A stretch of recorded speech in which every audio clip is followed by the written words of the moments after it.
तो हमें यहाँ की कोई ख़ास जानकारी नहीं थी। हमने लोकल लोगों से पूछा, गूगल पे भी पता करके कोशिश की कि कुछ जानकारी हासिल हो सके। तो हमें वहाँ से तो आईडी नहीं मिला, लेकिन जब मंदिर गए तो उनके पुजारी जी से पूछा, जो काफ़ी लगभग यहाँ 9 साल से काम कर रहे हैं, तो उन्होंने भी आईडी दिया।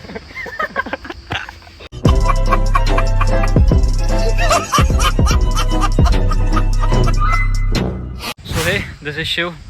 तो व्लॉग बनाए हुए काफ़ी टाइम हो चुका था। मैं अभी घूमने के लिए लखनऊ, जो कि मेरे मामा का घर है, वहाँ पे आया था। सो देन आई डिसाइडेड कि क्यों ना मामा के लड़के के साथ में कहीं घूमने जाया जाए और वहाँ का एक व्लॉग भी बनाया जाए, क्योंकि मेरे भाई को भी सीखना था व्लॉगिंग की, भाई वीडियो वगैरह कैसे बनाते हैं।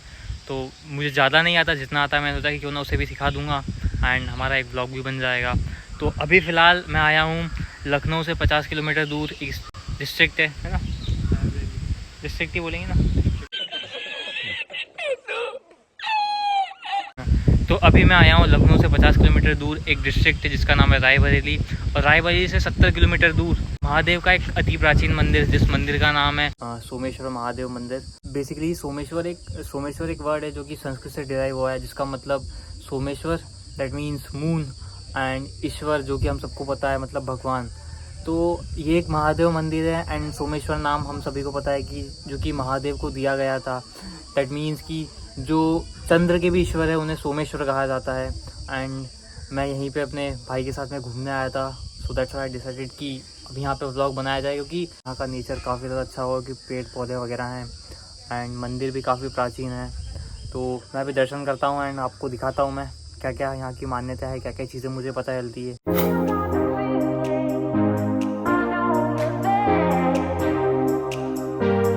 मेडिटेशन हो रही थी, अपन कॉमेडी वीडियो बनाते हैं। ये सही पकड़े हैं। तो यहाँ पे व्लॉग बनाने का विचार मेरा भी था, और साथ में मामा का लड़का है, इधर आना है भाई, अभी विचार था। साथ में मामा का लड़का भी आया है, तो हम दोनों का ही था कि व्लॉग बनाएंगे। इसका विचार था कि इसको कॉमेडी वीडियो बनानी, क्योंकि यहाँ पे लोग वही बनाते हैं। अब दिक्कत ये आ रही है कि मैंने तो थोड़ा बहुत वीडियो बनाई है, तो मुझे पता है क्या क्या बोलते हैं। इसने अभी तक एक भी नहीं बनाया है। तो भाई कैमरा तो खोल के बैठा है, पूछ रहा है बोलूँ क्या मैं। बता अपने बारे में। मेरा नाम उत्कर्ष है। तो मुझे अभी ब्लॉगिंग में कोई एक्सपीरियंस नहीं है अभी तक। तो फिलहाल मैं इससे पूछ रहा हूँ कि काफ़ी दिनों से ब्लॉग बना रहा है, तो मैं पूछ रहा हूँ कि कैसे बनाऊँ, कुछ स्किल्स शेयर करो मुझे अपनी। तो मुझे अभी तो कुछ ज़्यादा शर्म आ रही है, बाकी इससे सीखते हैं क्या होता है। तो ब्लॉग के साथ साथ एक टीचिंग क्लासेस भी खोल दी है मैंने। क्या बोला तूने? नहीं, पहले क्या बोला? चलो जाके इलाज कराओ। बस दिक्कत इतनी है कि मुझे भी ज़्यादा कुछ नहीं आता है। तो चलते हैं। पता है जब से व्लॉगिंग स्टार्ट करी ना, तो एक चीज़ जो कि दिक्कत तो नहीं कहूँगा, बट मेन चीज़ पता है व्लॉगिंग में ये चीज़ होता है कि आप कंटेंट बता क्या रहे हो, आप बोल क्या रहे हो। और कभी कभी पता है ये दिक्कत आती है, जैसे मैं उज्जैन में मैंने व्लॉग बनाया, तो वहाँ के मंदिरों के बारे में मुझे थोड़ा नॉलेज है, तो मैं बता सकता हूँ कि इतना प्राचीन है, या फिर यहाँ की ये खासियत है, ये मान्यता है। तो I have a content to say. But अभी जैसे मैं यहाँ पे आया हूँ, इट्स माय फर्स्ट टाइम, और मुझे यहाँ का कुछ पता नहीं है एंड इसे भी नहीं पता इतना कुछ कि यहाँ की मान्यता क्या है, या फिर ये मंदिर किस लिए फेमस है।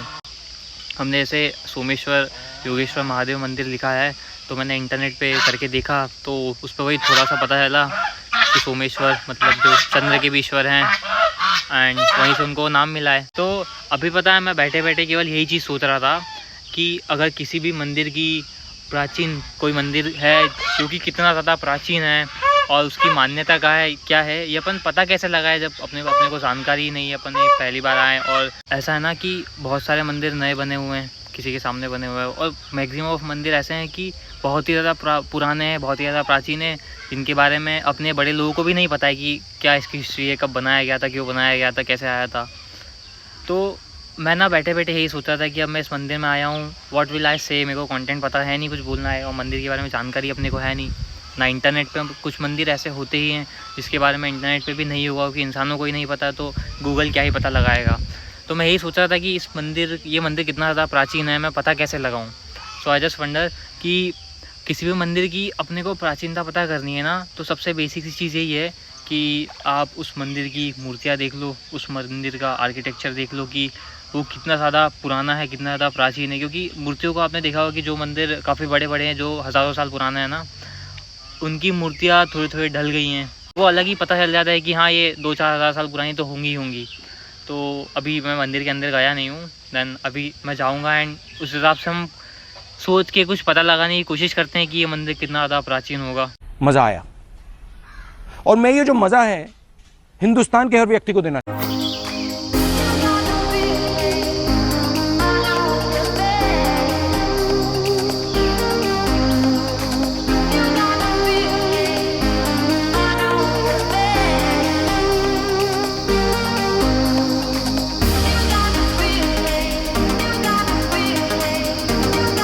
मंदिर का आर्किटेक्चर देख के तो ऐसा ही लग रहा था कि मंदिर हज़ारों साल से ज़्यादा पुराना है। क्योंकि जब आप वीडियो में मंदिर की मूर्तियों को देखोगे ना, तो कुछ कुछ के चेहरे पूरे डल हो चुके हैं, मतलब दिख ही नहीं रहे कि चेहरे यहाँ पे थे। वो था ना कि पत्थर भी गिर जाता है एक टाइम पे, तो उन्हें देख के तो ऐसा लग रहा था कि वो काफ़ी ज़्यादा साल पुराने हैं।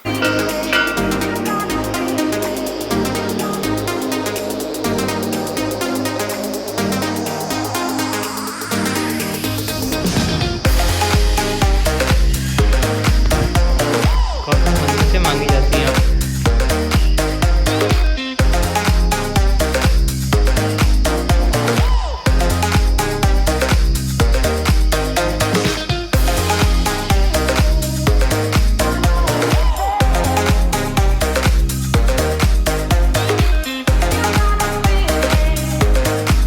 पहले तो मुझे ये लग रहा था कि मैंने गूगल करा तो गूगल पे इस मंदिर की जानकारी नहीं है।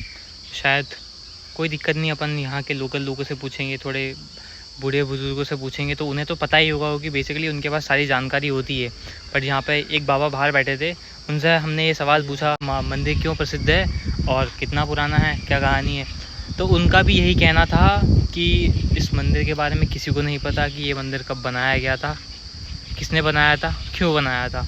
There is no history.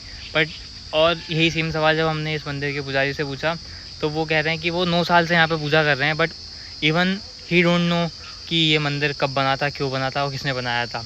But दोनों लोगों ने एक जवाब सेम दिया कि जो माता योगिनी है ना, वो हर रात यहाँ पे महादेव का अभिषेक करने आती हैं आज भी। और आज भी इतनी ताकत किसी में नहीं है कि रात की 12 बजे इस मंदिर के गेट के सामने रुक जाए, सो जाए। क्योंकि वो समय होता है माता के यहाँ पे अभिषेक करने आने का। क्योंकि जब से मंदिर बना हुआ है तब से आज तक डेली आ रही हैं। और गूगल पे नहीं मिली तो वहाँ के लोकल लोगों को तो पता ही हुआ कि इसकी स्टोरी क्या थी। मुझे भी लगा था कि ऐसा है ना कि ये तो एक बात ये हो गई कि मुझे वीडियो दिखाने के लिए सबके सामने किसी चीज़ की जानकारी बतानी है and I will make people believe that कि मुझे सब कुछ पता ही है। तो ये एक साइड होती है जो कि मैं दिखा सकता हूँ और जेन्युइन सी बात है। क्योंकि जो लोग वीडियो देख रहे हैं वो कभी मुझसे पर्सनली मिलने नहीं वाले, अगर मिल भी रहे हैं तो they will not ask for कि भाई तुझे इतना सब कुछ कैसे पता है, क्यों पता है, याद कैसे रखता है। बट इन रियलिटी बात ये है ना कि आई डोंट इवन नो, मुझे भी पहले पता करना पड़ता है कि मुझे वीडियो में क्या बोलना है। ऐसे ही जिस मंदिर में आज आया था उस मंदिर के बारे में मुझे कुछ पता नहीं था, जिसके साथ आया था उसे भी नहीं पता था। इवन आई थॉट कि चलो गूगल पे कर लेंगे अपन, गूगल को यहाँ की स्टोरी पता होगी जो कि मेरा कंटेंट बन जाएगा and I can say that. But Google को भी नहीं पता था। इतना सब कुछ सोचने के बाद ही ये चीज़ दिमाग में आई कि किसी भी चीज़ को जानना है कि कितना पुराना है। बेसिकली आर्कियोलॉजी भी यही करती है ना कि उसका स्ट्रक्चर देख लो कि ये चीज़ पहले किस टाइम पे बनाई जाती थी एंड उसको देखने से एक अनुमान मिलता है ना, एक गैसिंग कि भाई इतना ज़्यादा पुराना हो ही सकता है। तो सेम इस मंदिर के साथ भी वही चीज़ कही थी। क्योंकि जब लोकल लोगों से पूछा गया तो उन्हें भी ये चीज़ नहीं पता थी। वैसे ही एक मंदिर है जो कि बुरहानपुर में, अश्वत्थामा, जो कि महाभारत का एक कैरेक्टर था जो कि दुर्योधन की साइड से लड़ रहा था। एंड हम सभी को पता है कि भगवान श्री कृष्ण ने उसे श्राप दिया था कि वो कलयुग के अंत तक जीवित रहेगा, उसे काफ़ी सारी बीमारियाँ रहेगी। कि बुरहानपुर में एक मंदिर है महादेव का जहाँ पे हर रात अश्वत्थामा पूजा करने के लिए आज भी आता है। और जो वहाँ के लोकल लोग हैं उनका भी यही कहना है कि जब उस मंदिर का द्वार या फिर जब सुबह कोई मंदिर वहाँ जाता है तो रात में पहले से उस मंदिर की पूजा करी हुई मिलती है। इवन कुछ लोकल लोगों ने तो अश्वत्थामा को अपनी आंखों से देखा भी है। और जैसा महाभारत में उसका विवरण मिलता है ना कि अश्वत्थामा ऐसा दिखेगा, जो बीमारी होगी, सर पे जो मोती था वो निकाल लिया था। तो जिन लोगों ने देखा है ना उन्होंने ये सेम चीज़ बताई है कि उन्होंने किसी ऐसे प्राणी को देखा था जिसके सर से खून निकल रहा था और शरीर पे काफ़ी ज़्यादा घाव थे, जो कि महादेव की पूजा करने आया था।